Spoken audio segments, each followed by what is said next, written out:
Good morning students. आज हम आपके सामने लेके आए हैं जो आपकी बुक का सबसे पहला चैप्टर है। हमने आपको ट्रीगो सेक्शन इसलिए पढ़ाया क्योंकि ट्रीगो सेक्शन आपका एकदम न्यू सेक्शन था।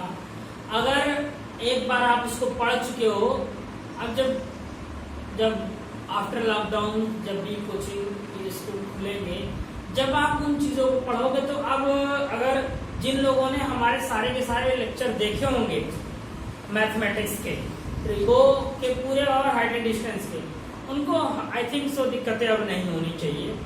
तो अब उनके लिए आसान हो जाएगा। बहुत बड़ा पोर्शन आप कवर कर चुके हो, इसलिए अब हम स्टार्टिंग से चलेंगे। उसको हम एक्सेस में मान के चलते हैं और हम दोबारा जब चैप्टर नंबर 1 से चल रहे हैं और अब इसको कवर करते हुए उस पोर्शन दोबारा लेते हुए चलेंगे भी। बहुत इंपॉर्टेंट सेक्शन था वो आपका, जो हमने आपका फिनिश किया। तो अब अगर हम चैप्टर नंबर 1 की बात करें, चैप्टर नंबर 1 है आपका रियल। चैप्टर नंबर 1 है आपका रियल नंबर। अब रियल नंबर क्या होता है, जैसे आप में से कई लोग को डाउट होगा, थोड़ा सा क्लियर करा दे रहे हैं, और जिनको ना क्लियर होगा वो क्लास 9 का मेरा फर्स्ट लेक्चर देख लेंगे, उसमें हमने पूरा एक्सप्लेन किया हुआ है।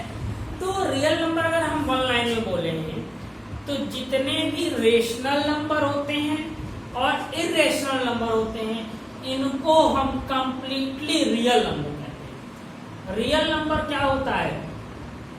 रेशनल नंबर और इरेशनल नंबर दोनों को मिला दिया जाए तो जो आपका बनेगा वो आपका क्या कहलाएगा?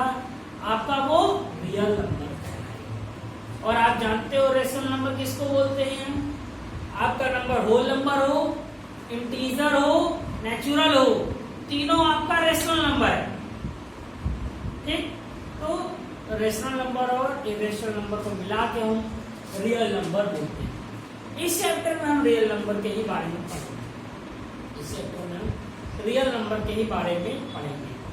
तो सबसे पहली चीज जो इस चैप्टर की सबसे इम्पोर्टेंट चीज है, हम आपको बेस से एकदम ले चल रहे हैं। जैसे कि एक कोई क्वेश्चन लिख दिया 80, ठीक, 4 से डिवाइड,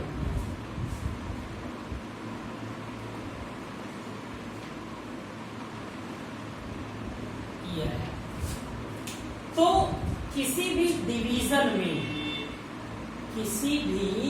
डिवीजन में अगर हम देखें तो 4 चीजें हमारे पास होती हैं: डिविडेंड, डिवाइजर, कोएफिशिएंट, रिमाइंडर।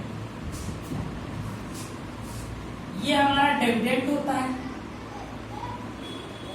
ये हमारा क्या होता है? डिविडेंड होता है। डिविडेंड, इसके बाद ये क्या है? डिवाइजर है, देख रहे होंगे। ये क्या है? डिवाइजर है। ये क्या है? कोएफिशिएंट। ये क्या है? कोएफिशिएंट है। और नीचे आई थिंक सो समझ में आ रहा होगा। ये क्या है हमारा? Dividend, divisor, coefficient, remainder. ये 4 चीजें किसी भी डिवाइस सिस्टम में होगी। ये 4 चीजें किसी भी डिवाइस सिस्टम, ये तो आपके लिए इजी चीजें थी। तो यहाँ का हमारा बताने का आपको मतलब ये था कि हम इसको equivalent division lemma theorem, equivalent lemma division theorem के अकॉर्डिंग दिखाएंगे। ये होती क्या है? इसके कहने का मतलब होता है, ये थ्योरम ये बताती है कि जो डिविडेंड होता है वो डिवाइजर और कोएफिशिएंट के multiply and after at the remainder के इक्वल, एट द रिमाइंडर के इक्वल होता है। अगर हम डिविडेंड को A, यहाँ पे इसको डिवाइडर को B, कोएफिशिएंट को Q, रिमाइंडर को R मानते हैं, तो हमारा ये इक्विवेलेंट लेमा थ्योरम का ये क्या आता है? एक रिलेशन मिलता है, एक रिलेशन मिलता है हमको इसका। तो यहाँ पे ए बी और क्यू तो ठीक है, आर की एक प्रॉपर्टी होगी, आर या तो 0 होगा या तो 0 से बड़ा होगा, या क्या होगा आपका आर? सोचिए, जब अगर आप ध्यान दीजिए, आप कभी भी जिससे डिवाइड करते हो, जिससे डिवाइड करते हो, आर हमेशा उस जो आपका डिवाइजर था उससे छोटा ही होगा, ना उसके इक्वल हो सकता है ना उससे बड़ा हो सकता है। क्यों? अगर आप सोचो, किसी भी कंडीशन में आप 4 से डिवाइड करो, किसी भी कंडीशन 4 से डिवाइड करो, क्या रिमाइंडर जो है आपका 4 से बड़ा आ जाएगा क्या? 0 या इस साइन का मतलब है 0 से बड़ा या 0 के इक्वल। 0 तो आ सकता है, 1 भी आ सकता है, 2 भी आ सकता है, 3 भी आ सकता है, 4 नहीं आए। जो भी नंबर होगा मतलब ये साइन पे ही रहेगा, और जिससे आप डिवाइड करोगे उसको यहाँ। ये आपके इस चीज को रिप्रेजेंट करने का तरीका है, इक्विवेलेंट लेमा थ्योरम को रिप्रेजेंट करने का तरीका है। जब इक्विवेलेंट लेमा थ्योरम को हम इस तरीके से रिप्रेजेंट करते हैं, तो इस तरीके से रिप्रेजेंटेशन हम देखते हैं, ये लिखा हुआ है, तो हम इसी फॉर्म में इसको भी अगर लिखें तो देखिए, अगर इसको शॉर्ट फॉर्म लिखते हैं by equivalent lemma theorem, ELT, by equivalent lemma theorem, by ELT अगर लिखते हैं हम 18 इक्वल टू 4 into 4 plus 2।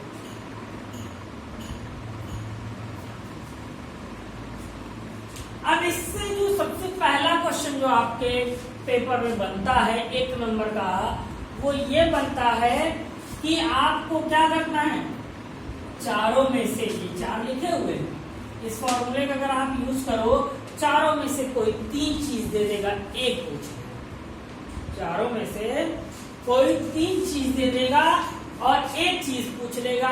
ये चीज क्लास 6 की है, आप आराम से इसको कर सकते हो, कोई दिक्कत वाली बात नहीं। तो ये तो बात थी नॉर्मल सा, इस चैप्टर का थोड़ा सा इंट्रो रहा। अब हम इक्विवेलेंट लेमा थ्योरम का मेन चीज समझते हैं, इसका यूज क्या है, इसका यूज क्या है।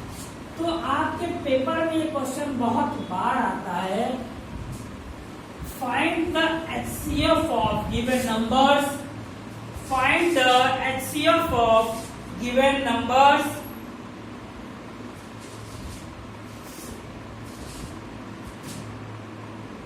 by equivalent lemma theorem, equivalent division lemma theorem. आपसे पेपर में क्वेश्चन पूछता है, find the HCF of, find the HCF of by equivalent lemma theorem. तो ELT के हिसाब से अगर आपसे पूछता है, तो हम सबसे पहले एक क्वेश्चन आपका हम ले लेते हैं, इससे दिखाते हैं। जैसे आपको याद होगा HCF कैसे निकालते थे, 117, 117। अगर आपको टेबल याद होगी, तो 14 8 आई थिंक सो 1 1 12 होता है, यहाँ 5 आ जाएगा, 14 को कट कीजिए 10 आ जाएगा।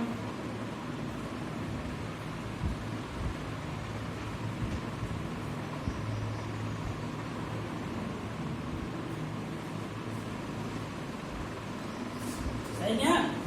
सही किया है ना? कोई दिक्कत तो नहीं है। अगर आप देखो यहाँ पे हमने ये क्या किया, HCF निकाला। क्या किया? HCF। इसको हम बोलते हैं HCF। बाय डिवीजन मेथड है, कंपैरिजन मेथड भी होता है। तो जब बाय डिवीजन मेथड HCF हमने निकाल लिया, लेकिन आपके क्वेश्चन में कहेगा find the HCF by equivalent division lemma theorem, by equivalent division lemma theorem. तो उसके अकॉर्डिंग जब हम करना चाहते हैं, तो देखिए बाय ELT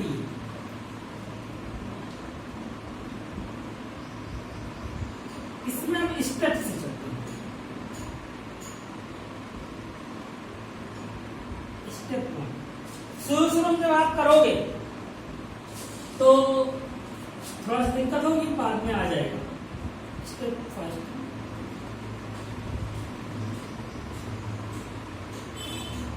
क्या क्वेश्चन दिया है तो यह आपको किसका किसका निकालना है? 1, 1, 7 और 14 का HCF निकालना है। तो 1, 1, 7 इज इक्वल टू 14 इंटू 8 करने के बाद जितना रिमाइंडर बचेगा लिख दोगे। स्टेप 1 हो गया ये। स्टेप 2, अब जैसे यहाँ पे आया तो अब जैसे यहाँ पे अगर इतना आने के बाद अगर आप देखो तो यहाँ से फिर क्या, आप जो सबसे इंपॉर्टेंट चीज है, आप यहाँ पे क्या उठाते हो? डिवाइजर उठाओ। नेक्स्ट लाइन में ले आओ। अब डिवाइजर है, डिवाइजर आपका क्या क्या है? डिवाइजर आपका 4 है और रिमाइंडर से डिवाइड करना है।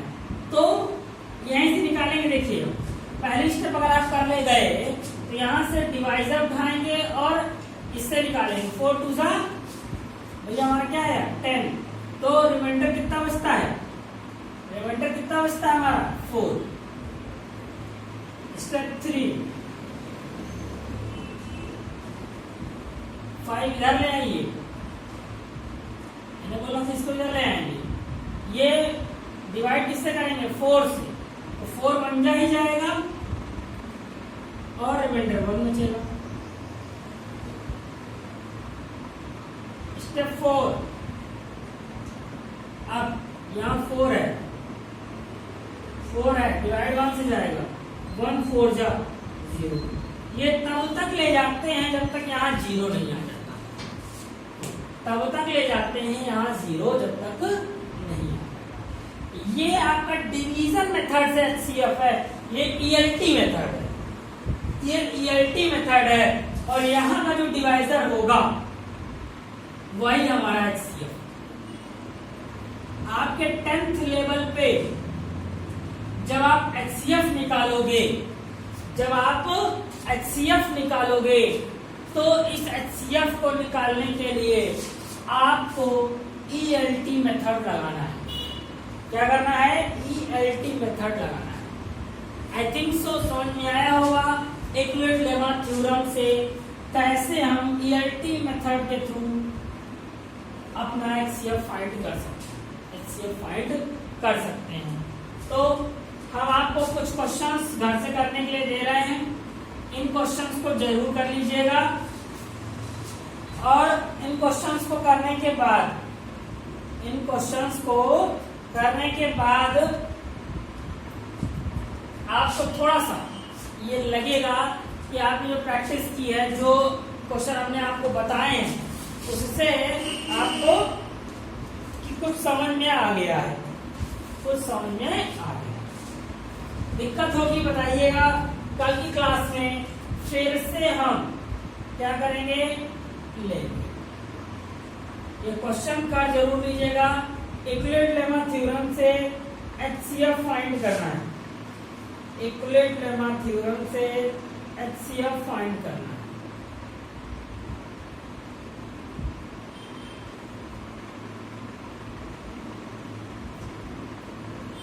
क्वेश्चंस आपको दे रहे हैं और वैसे तो मोस्ट लोग के पास बुक्स वगैरह अब तक अवेलेबल हो गई होंगी, हम उनके लिए क्वेश्चन दे रहे हैं जिनके पास बुक्स अवेलेबिलिटी अभी थोड़ा सा लेस है।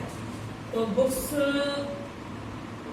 अगर नहीं है तो परेशान होने की जरूरत नहीं है, हम आपको कंप्लीट पैकेज दे रहे हैं जिससे कि आप कर सकते। ये रहे आपके 5 क्वेश्चन आज के। ये 5 क्वेश्चन आपको करने, ये 5 क्वेश्चन आपको करने। तो so guys, thank you for today.